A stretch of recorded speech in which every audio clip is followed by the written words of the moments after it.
The rain was merciless that night in Lagos, but it wasn't the storm that made 12-year-old Amara stop in her tracks on that dark Ikea street.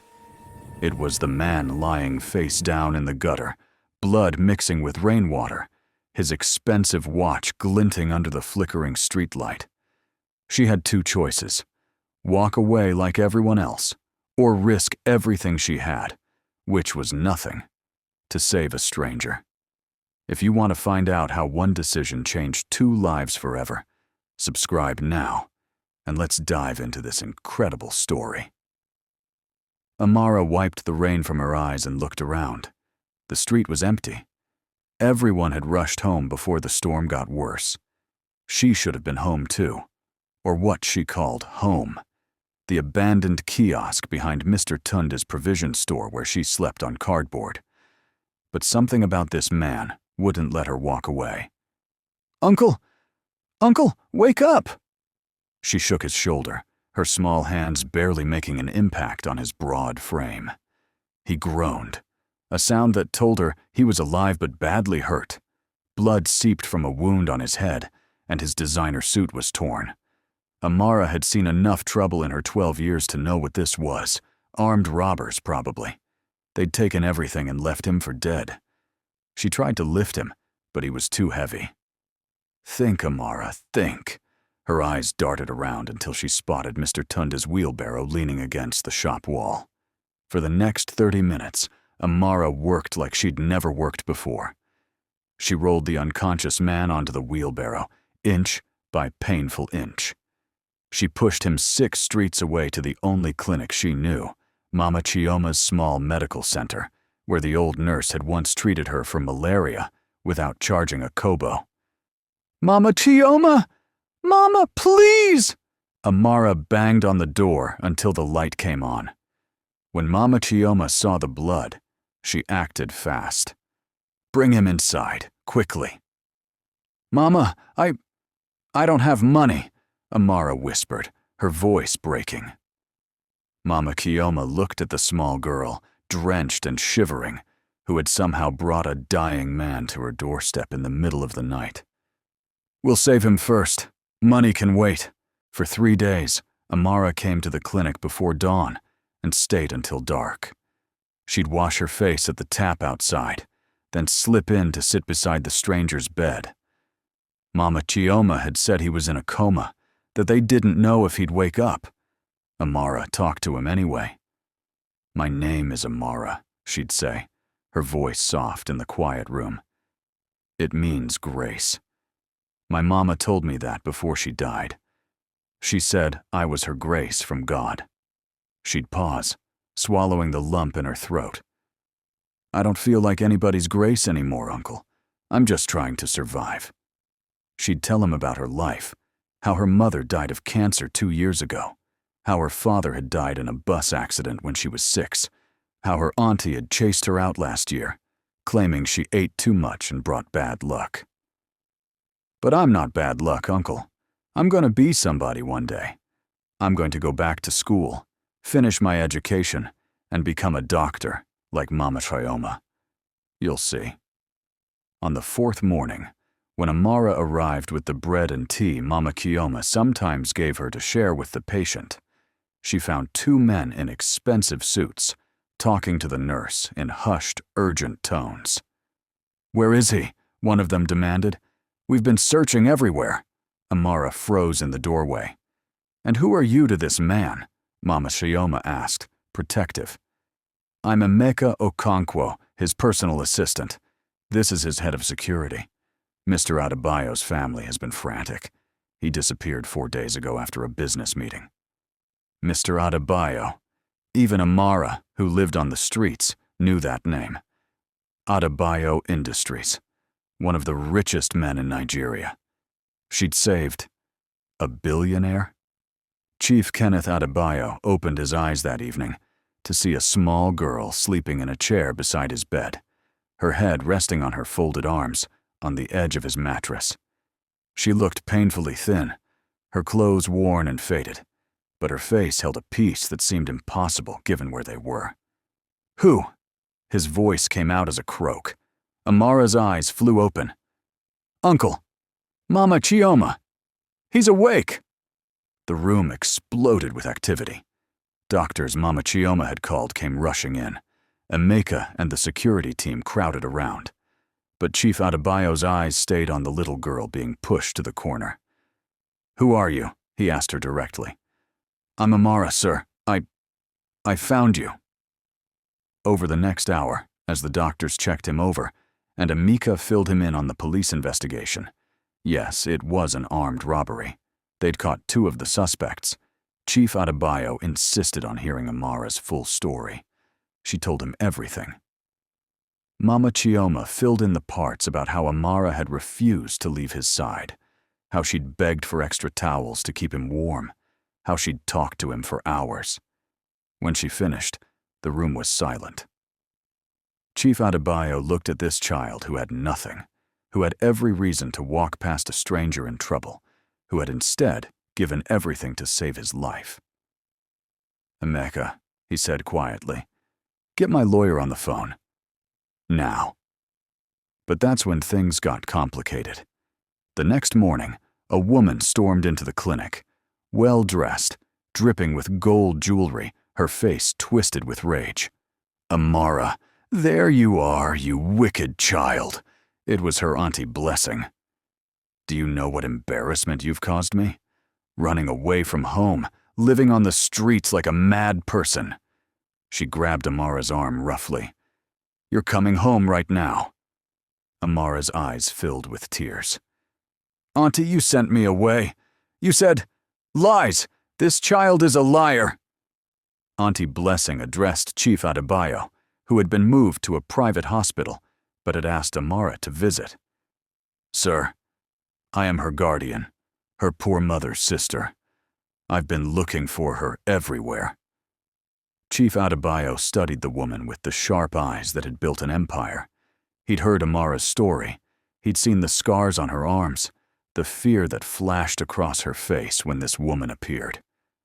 "Madam," he said coldly, "where were you 4 days ago when this child was sleeping in an abandoned kiosk? Where were you when she was saving a stranger's life instead of being in school?"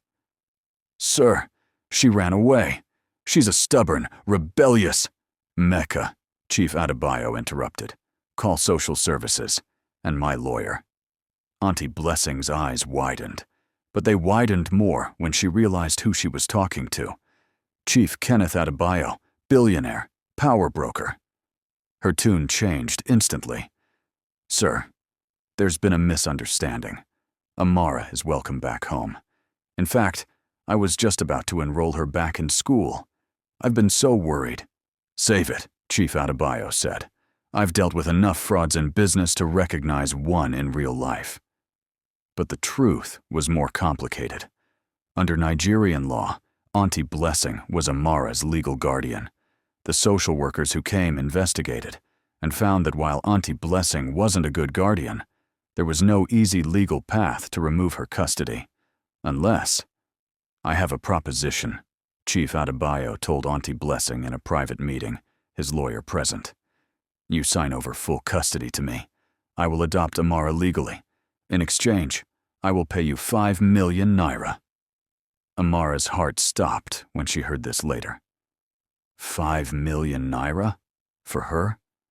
Auntie Blessing's eyes had gleamed with greed, but she played it cool. 10 million, and I want it in cash. The lawyer started to object, but Chief Adebayo held up his hand. "Done. But you sign a document stating you will never contact Amara again, never claim any relationship to her, and never ask for another kobo. If you break this agreement, you'll face legal action that will destroy you. Am I clear?" 3 days later, the papers were signed. Amara moved into Chief Adebayo's mansion in Ikoyi, and it felt like she'd stepped into a movie. The compound alone was bigger than 10 streets from her old neighborhood. There were gardens, a swimming pool, house staff, and more food than she'd seen in her entire life. But the hardest part wasn't adjusting to wealth, it was adjusting to family. Chief Adebayo had 3 children, Tunde, 19, who was studying abroad, Zainab, 17, who lived with her mother, Chief's ex-wife, but visited on weekends, and Kaidra, 14, who lived in the mansion and made Amara's life hell. "So you're the street rat my father picked up," Kaidra sneered the first night at dinner. "Tell me, did you plan this? Stalk my father, wait for the perfect moment to play hero." "Chidera, that's enough." Chief Adebayo's voice was sharp, but it wasn't enough. At school, Chief Adebayo enrolled Amara in the same exclusive private school Chidera attended. The bullying was worse. Charity case. Orphan Annie. "Did you wash your hands? I heard street germs are hard to get rid of." Amara endured it silently, the way she'd endured everything else in her life. She focused on her studies, working harder than everyone else, determined to prove she deserved this chance. One night, Chief Adebayo found her crying in the library. "Amara, talk to me." She couldn't hold it in anymore. "Why did you do this, sir? You could have just given me money, helped me from a distance. Why adoption? Your daughter hates me. People at school think I'm a gold digger. Maybe Auntie Blessing was right. Maybe I do bring bad luck." Chief Adebayo sat down beside her, and for the first time, Amara saw tears in his eyes too. "Let me tell you something I've never told anyone," he said. "When I was 11 years old, I watched my younger sister drown in a river. We were playing, she slipped, and I froze. I was too scared to jump in. A stranger, a poor fisherman, dove in without hesitation. He saved her life but got caught in the current and drowned." Amara's hand flew to her mouth. "My sister died anyway, 5 years later, from an illness. But that fisherman's sacrifice haunted me. I built my empire partly to honor his memory, to prove that his death meant something. But I've lived with guilt for 40 years, wondering if I could have been braver." He looked at Amara directly. "Then you came along, 12 years old, with nothing, and you didn't hesitate. You didn't freeze. You saved my life without thinking about reward or recognition. You reminded me of what true courage looks like." He took her hand. "I didn't adopt you out of debt, Amara. I adopted you because you showed me that the best of humanity still exists. You're not bad luck. You're the grace your mother said you were, and I want to help you become everything you're meant to be." But life, as Amara had learned, was never simple. 6 months later, just as things were getting better, Chidera had started to warm up to her. School was improving, and Amara had discovered a passion for science. Disaster struck. Chief Adebayo collapsed at work, brain aneurysm, critical condition. The family gathered at the hospital. Tunde flew in from London. Zainab came with her mother. And Chidera clung to Amara, all their differences forgotten. "He can't die," Chidera whispered. "Please, God, don't take my father." Amara held her hand, remembering another hospital, another vigil. "He's strong. He'll fight." But the doctors were pessimistic. "The next 48 hours are critical. We've done all we can. Now we wait." That night, Amara slipped into Chief Adebayo's ICU room, just like she'd done almost a year ago in Mama Chioma's clinic. "Uncle Kenneth," she whispered. She'd started calling him that instead of Sir or Dad, a comfortable middle ground. "You have to wake up, please. You told me once that I reminded you why humanity is worth believing in. But you did the same for me. You showed me that kindness exists, that family isn't just blood, that I matter." She held his hand. "I was surviving before I met you. Now I'm living. Now I have dreams. I'm going to become a doctor, Uncle Kenneth, just like I promised. I'm going to save lives the way you saved mine. But I need more time with you. Please wake up." Nothing happened. The machines beeped steadily. Amara laid her head on the bed and prayed, really prayed, for the first time since her mother died. The first person he saw was Amara, asleep beside his bed, just like before, just like always. "Grace," he whispered, and her eyes flew open. The doctors called it a miracle. Against all odds, Chief Adebayo not only survived, but recovered fully within months. But the experience changed something fundamental in him. "I'm stepping back from the company," he announced at a family meeting 3 months later. "Tunde will take over as CEO. I've spent 40 years building an empire. I want to spend the next 40 building something more important, a foundation." He looked at Amara. "The Adebayo Grace Foundation. We'll provide scholarships for orphans, support for street children, and resources for people like Mama Chioma, who serve their communities with nothing but their hearts." Amara's eyes filled with tears. "And Amara," he continued, "I want you to be the face of it. Not now. You're still a child. You need to finish school, chase your dreams. But when you're ready, I want you to help me change the system that failed you. Help me make sure no child has to sleep in an abandoned kiosk or wonder if they matter." "Uncle Kenneth," Amara managed through her tears, "I'd be honored." But the biggest surprise came from Chidera, who stood up and said, "Dad, I want to help too. Amara taught me something important, that being born with privilege is an accident, but what you do with it is a choice. I want to choose right." Even Zainab nodded, her earlier resentment gone. "Count me in." 5 years later, Amara stood on the stage at the University of Lagos, graduating top of her class with a degree in medicine. In the audience sat Uncle Kenneth, Chidera, now her genuine best friend, Tunde, Zainab, Mama Chioma, and dozens of children from the Adebayo Grace Foundation, all of them given a second chance, just like her. "When I was 12, Amara said in her valedictorian speech, I made a choice to save a stranger in the rain. I didn't know that choice would save me too. Life isn't about the circumstances we're born into. It's about the choices we make when faced with someone else's humanity." She looked at Uncle Kenneth, who was wiping his eyes. "A fisherman once taught a boy about courage. A boy grew up and taught a girl about hope. That girl wants to teach a generation about compassion. Because grace isn't just something that happens to us. It's something we become when we choose to see the worth in every human life, especially the ones the world overlooks." The auditorium erupted in applause. After the ceremony, as they took photos and celebrated, Uncle Kenneth pulled Amara aside.